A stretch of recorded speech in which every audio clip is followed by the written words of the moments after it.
Bom dia! Já tomou o seu café?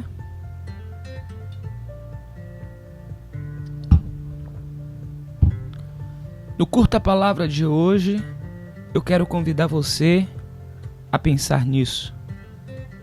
Cérebros brilhantes também podem produzir grandes sofrimentos. É preciso educar os corações. Eu espero que você esteja bem, gozando de paz e de perfeita saúde. Eu estou passando hoje aqui para nós iniciarmos um novo ciclo nessa semana, um novo ciclo de leitura. E como nós já havíamos prometido, nós vamos ler a partir de hoje um texto do Antigo Testamento. E o texto escolhido é o do profeta Joel. Nós fizemos a leitura do profeta Amós, e esses dois livros, o de Amós e o de Joel, fazem parte de uma coleção de 12 livros no cânon judaico, que estão ali entre os profetas, né? Como já falamos em outros momentos, o cânon judaico é dividido em 3 partes: a Torá, o Nebiim, que são os profetas, e o Ketuvim, que são os escritos. Então, na coleção dos profetas, existe um livro chamado Os 12, e o livro de Joel está inserido nesse bloco de 12 livros que compõem, então, essa coleção de profetas, e que, provavelmente baseado nos escritos de Agostinho, a tradição protestante chama de profetas menores, não pela qualificação do conteúdo, um conteúdo de menor expressão, mas sim pela quantidade de escritos, né? E provavelmente a herança vem daí, essa nomenclatura de profetas menores que a tradição protestante herdou desse pai da igreja, Agostinho de Hipona. Um outro dado interessante é que há uma diferença na divisão de capítulos. No cânon judaico, o livro de Joel, ele consta de 4 capítulos. Já na tradição protestante e cristã, o livro de Joel tem 3 capítulos. E essa divisão, e essa diferença da divisão, ela se deu a partir da tradução a chamada Vulgata Latina, né, que é a tradução do texto da Septuaginta e do Novo Testamento grego para o latim. E só rapidamente aqui para fins de informação, já que falamos sobre isso, a diferença se encontra, por exemplo, onde nós temos capítulo 3 de 1 a 5, nós vamos encontrar, né, 3 de 1 a 5 na Bíblia Rabínica. Na Vulgata Latina é o capítulo 2, de 28 a 32. E onde temos no cânon rabínico, capítulo 4, de 1 a 21, equivale ao capítulo 3, de 1 a 21, na Bíblia cristã. Então, não há diferença de conteúdo. Há diferença na divisão dos capítulos, e isso está relacionado também à maneira como se compreendia esse texto, ou que se compreende nas duas tradições. Tá bom? Então a gente vai fazer a leitura hoje. Durante a semana a gente vai trazendo mais algumas informações no que tange a essa figura Joel. Não existem dados que possam dar conta assim com a margem razoável de segurança histórica desse profeta, mas o livro, para alguns e com raríssimas exceções, né, colocaria ali Joel entre a mesma datação de Oséias e Amós. E nós vimos que Amós está situado ali no século século VIII, né? Um texto pré-exílico, mas existem muitos indícios nesse texto que dão uma segurança maior para ser um documento cuja datação se encontraria ali entre os séculos, talvez entre os séculos V e o século III a.C. Isso fosse mais seguro afirmarmos pelas referências que vão aparecer no texto. Por exemplo, uma delas, a ideia de casa do Senhor, né? Então, houve ali uma reforma, a construção do segundo templo pós-exílio babilônico, e essa referência abundante nesse texto em relação à casa do Senhor, dentre outras coisas que nós não teremos tempo de abordar aqui, coloquem com mais segurança o livro do profeta Joel entre o século V e o século III antes de Cristo. Mas eu convido você então para a gente ler juntos o primeiro capítulo do livro do profeta Joel. Vamos lá? A palavra do Senhor que veio a Joel, filho de Petuel. Ouçam isto, anciãos, escutem, todos os habitantes do país. Já aconteceu algo assim nos seus dias? Ou nos dias dos seus antepassados? Contem o que aconteceu aos seus filhos, e eles aos seus netos, e os seus netos à geração seguinte. O que o gafanhoto cortador deixou, o gafanhoto peregrino comeu. O que o gafanhoto peregrino deixou, o gafanhoto devastador comeu. O que o gafanhoto devastador deixou, o gafanhoto devorador comeu. Acordem, bêbados, e chorem.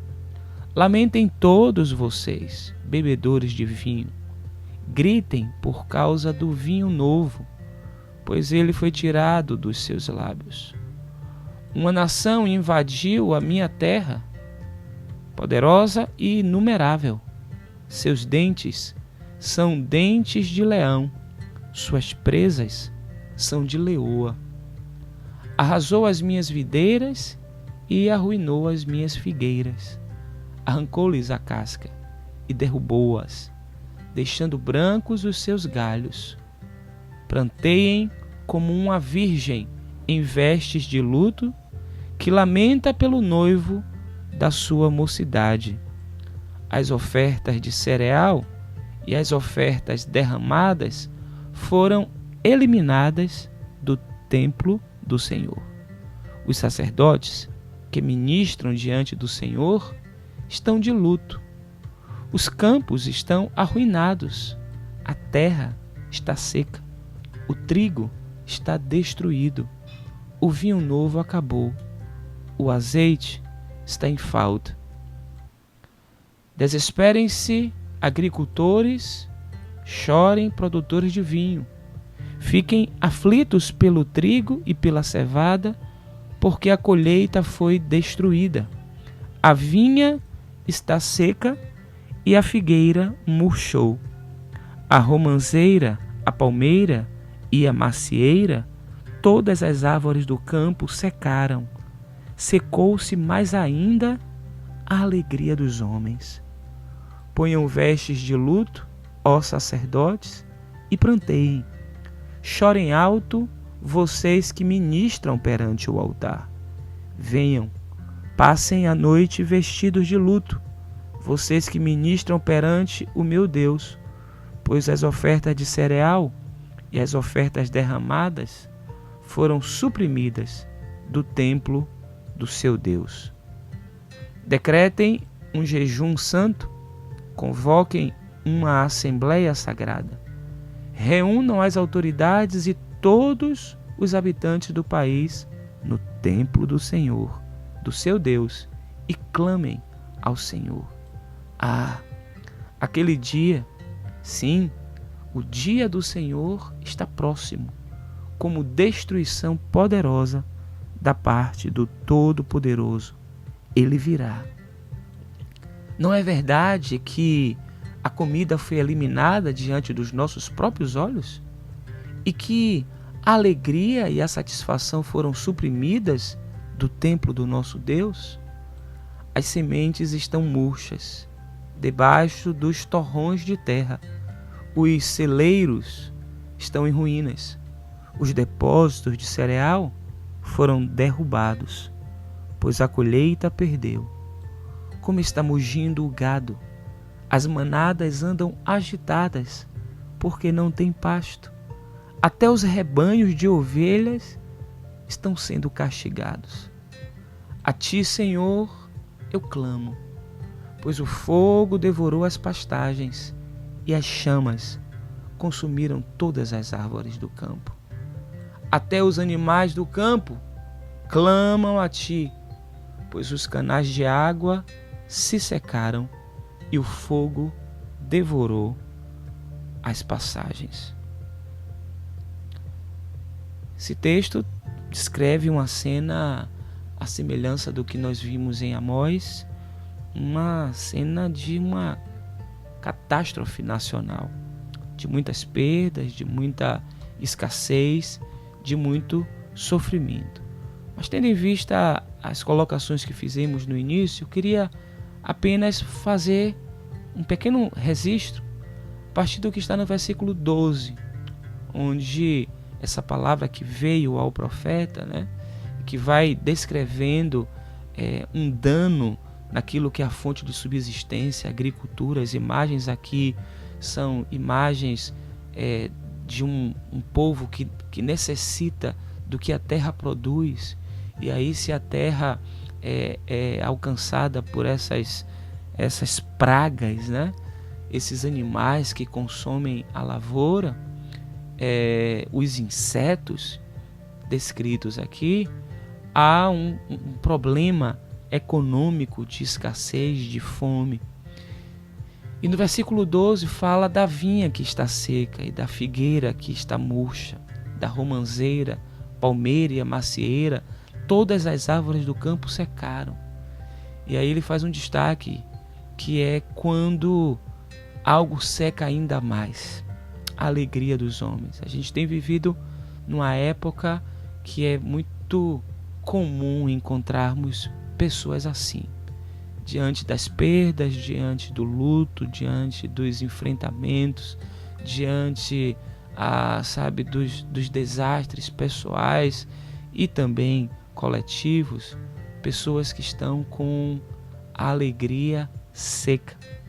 E a gente, nesse período do advento, há uma composição, uma das mais executadas e uma das mais belas, que nós temos acesso desse grande compositor que foi Johann Sebastian Bach, cujo título é Jesus, a alegria dos homens. Há uma solução para pessoas e para nações que vivem marcadas por essa alegria ressequida. Secou-se a alegria dos homens. Para ambientes e para experiências assim, há uma possibilidade de reversibilidade desse drama em Jesus, aquele que é a alegria dos homens. Por isso, o texto, na sua parte final, fala da importância desse clamor, de clamar ao Senhor, diante das tragédias, das perdas, dos enfrentamentos, clamar ao Senhor. E toda a natureza clama ao Senhor, até os animais do campo clamam a Ti.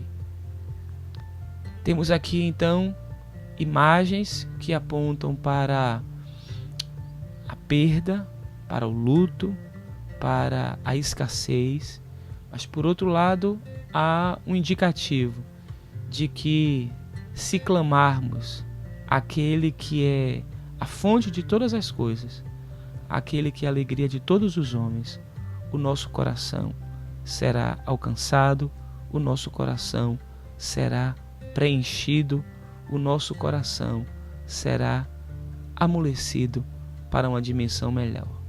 E falando em coração, que é amolecido, nessa manhã eu quero dedicar para você uma canção do Jorge Camargo, cujo título é Amolece o Meu Coração.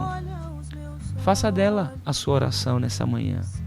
Na descrição do vídeo eu vou colocar o link, e através do link você pode ouvir a música, ser aquecido por essa canção, ser aquecido com palavras que dão consolo em meio às adversidades da vida.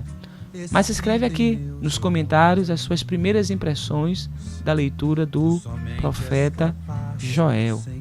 Joel, cujo nome significa essa presença de Deus, o Deus que está, o Deus que está junto, e que Ele possa fortalecer você nesse dia e que você seja desafiado, desafiada a viver novas experiências, a aguardar o novo, a aguardar as possibilidades, porque para a gente alcançar aquilo que de fato nós sonhamos e desejamos, só com aquele que é o Senhor. O nome de Joel significa isso: o Senhor é Deus. Criamos nisso, deixemos o nosso coração se aquecer, ser aquecido por essa realidade. Deus abençoe você. Amanhã a gente volta para lermos mais um capítulo do profeta Joel. Feliz terça-feira.